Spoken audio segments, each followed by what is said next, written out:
Peace and love, strength and honor. Samir Saif representing Ontario Top Team here at home on day 8. And just trying to recover from a post-hip surgery. It's a revision of a anterior direct hip surgery replacement that I had 1 year ago. I had some bacteria that built up inside the prosthetic itself. So this is day 8, and I've been recording each day as best as I could. Finally on my iPad, so a little bit better quality. A lot of swelling. They cut very deep into the bone. They had to cut a door flap into the bone, so it's not like a regular surgery. They had to do a lot more work. It took that many more hours to do. I have started to incorporate some knee cars. No, normal knee cars for me without moving my hip, as you can see. It's pretty good. And the control, the hold and the lift and stuff. So they're comparable. So this is all I can do so far. I'm just gonna keep that cane close by. I keep dropping it. It really sucks when that happens. So I got double pillows here. Just trying to regain some end range control. So I know it's knee cars, but just getting feeling as far away from this hip as possible. Day 1, I couldn't do any of this. I couldn't even move my leg really too well, as you saw. But now I've got way more control already, and the more and more I start to introduce my cars, more and more my hip is getting messaging. So I think at the end of the day, afference is just like joint messaging. You know, keep articulating to your, keep communicating to every joint is going to help every other joint. Everything is connected to everything. The messages have to travel. So I've also been incorporating ankle cars.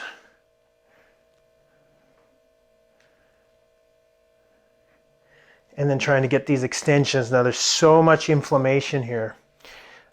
This has been the toughest, is getting that 90-degree bend coming back and extension. Just my quad is it's just one blob of water.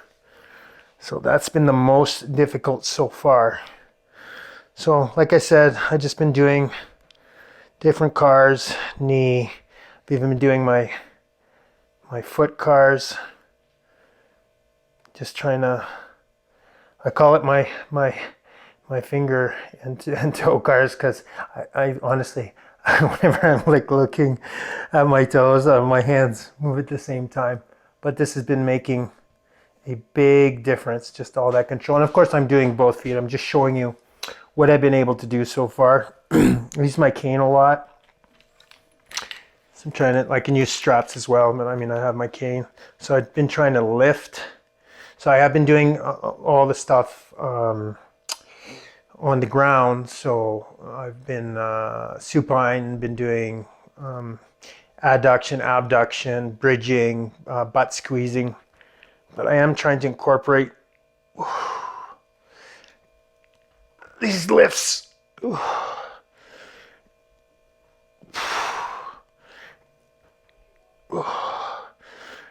So it will be interesting to see day by day the height and strength and control increase, and then maybe some of that. Oh, see, that's cool. I was having a hard time yesterday doing that. So that's new right there. Oh my God, I'm so happy we're sharing this together. I'm pushing my butt down into the chair, or I'm holding onto the chair. I'm using some irradiation here. Oh yeah, I'm pretty happy about that right now. Oh my God, I'm sure I'll pay for it later. So there's my lift and my extension and a little end range. Oh. So it is coming. Day 8. I'm not sad about it. It's kind of where I thought I would be. I'm expecting a big jump. So if you check back here in 16 days, I am expecting a big jump because of the hip cars. My understanding of control and really trying to speak directly to the joint. So I am trying to, I need my hip to remember what a hip does, and I'm going to just keep sending those signals every day. So I really have to thank the FRS methodology. It's just given me such an advantage. The guy that was beside me had a hip replacement, and he was in complete agony.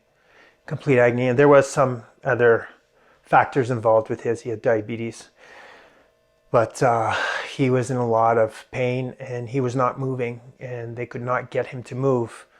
And I had already started immediately moving. When I say moving, I mean just sending the message.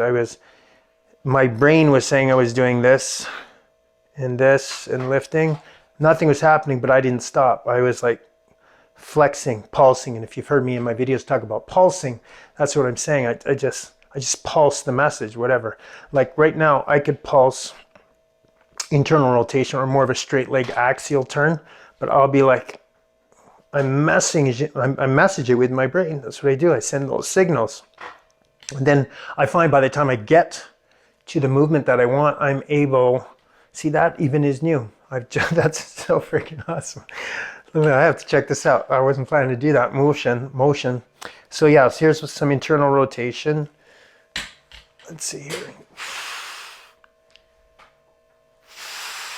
An external rotation. And I just thought that with my brain. I was not.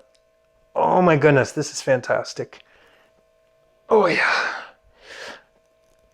Ooh. You see, they didn't do that in physio. And as soon as I found out I didn't have to go to physio, I thought you had to go to physio, just part of insurance or something. But they're like, no, if you know how to do the physio yourself, you can. So I did, and here I am. So 8 days in, my friends, thank you for following me. You want to put any input or you have any suggestions, I'm all ears. I feel pretty confident with what I'm doing. I've done this. This will be my third time. This is my third hip replacement. So I got my left hip replaced, and six or 7 months later, I had my right hip replaced, and I was just shy of doing the splits again. So if you've been following me for years, you know I have a martial arts background, and I can do the side splits and front splits. And of course that I had to work all year to get that back. And then of course I had this infection. I know the splits doesn't mean anything. It's just a personal thing for me that I've, as a martial arts guy, I've always liked doing the splits and adding the functional range systems, the concepts to why you would even want to have the splits. You got to make it actively strong, and you have to have active control over it, or otherwise it's useless. It really changed everything for me. So I went about it doing it slower, but much more intelligently. So that's my aim again, is to be able to even squat. I did not have a proper squat. I could not squat my butt to my heels prior to my surgeries and prior to encountering functional range systems. And of course, it's probably one of the most magnificent changes that occurred was I was able to finally do a squat. So I'm going to leave you out there. I can hear my daughter coming out of her cave. So I will leave you at that. Please comment. Look forward to it. Peace and love. Strength and honor. Samir Saif representing Ontario Top Team. Pow! Okay, this is day 8, and it's been 8 days since my hip surgery. So I'm trying out some things. A lot of swelling. Pain is manageable. I'm unable to put too much weight on my right leg because of the door flap that they cut into the bone. So I have to wait a couple weeks before I put like a lot of weight on it. But if you've watched the previous videos, hopefully you can see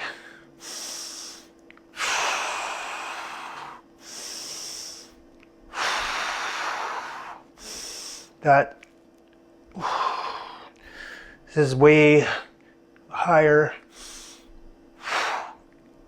and more control than I did on my first day. So that's just flexion. I've had to kind of bend forward so I could leverage more. But I wanted to try today to see if I could do it just straight standing. So isometrically, I'm using a lot more irradiation from the center of my body. I'm pushing down with my leg.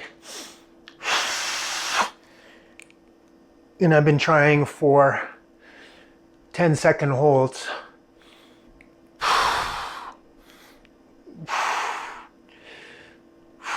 With a little bit of ankle control. Just to keep my mind off of how freaking painful this is.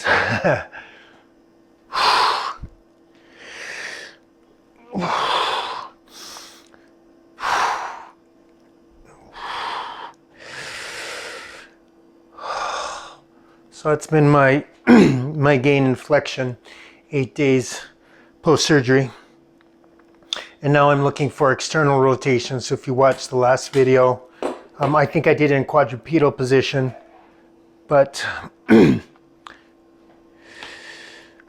this is the difficult one, to get some flexion or to be able to lift it and to keep this left hip. That's about all I have.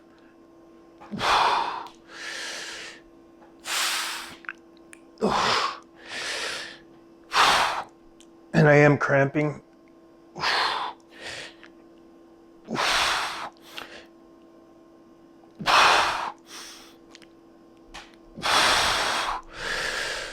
Yeah. So I'm going to do each of these exercises I show you. I'm going to do 10 of them, and I'm going to try to hold them from 4 seconds to 10 seconds. If it hurts too much, I'm actually just going to bring it back down, because generally I can measure the pain to how much swelling I'm going to have after, and then I'm useless for the rest of the day, which is not really the aim. I'm going to try that external rotation. And this one's very difficult as well. Trying to bring that heel towards my chest as my knee goes out. Oh my goodness, and I have cramps already.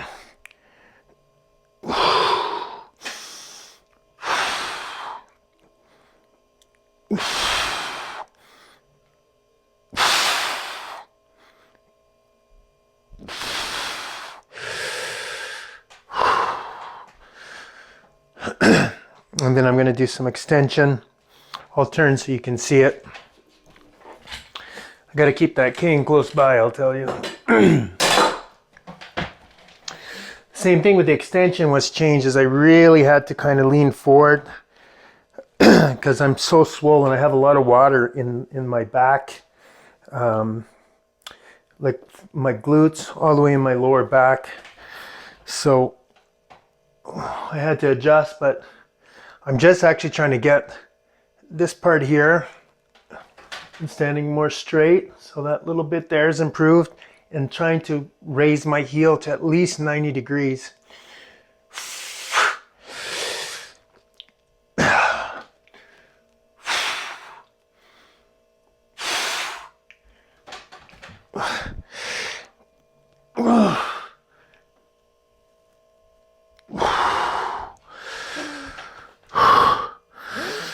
That one's a tough one. That's what I got for extension. And then I'm going to try for abduction. And as I abduct, some internal rotation.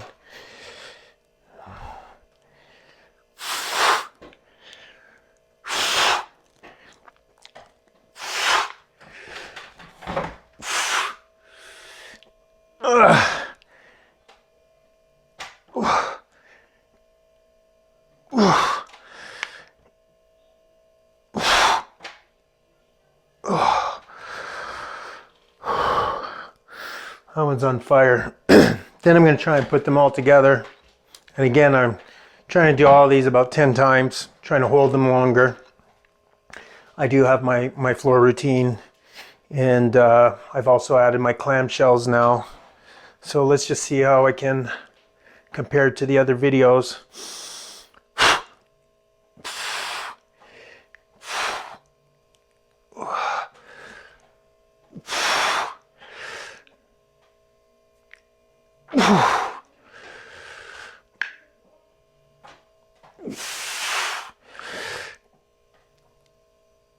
Oh yeah. Ooh, cramping up, cramping up. So that's my hip cars so far, standing on the 8th day. And just to kind of give you an example, again, I'm not supposed to put too much weight on my operated hip because it has a deeper cut in the bone. I just want to show you. So let's see if I can modify this. I have pretty good range and control, and it is affected by this because it's pulling. But I do have like some fairly good mobility and control.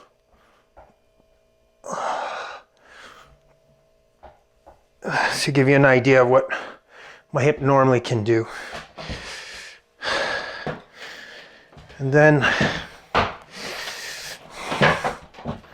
doing those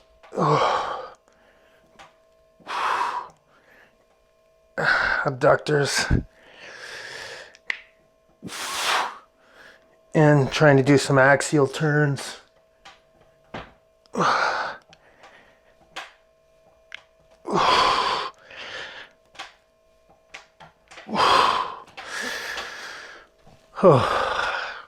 And as best as I can.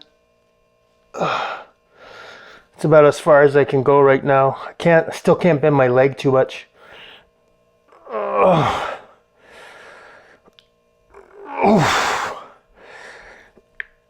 Yeah, so these will be a good one to watch. Further videos. Oh yeah. Oh my God.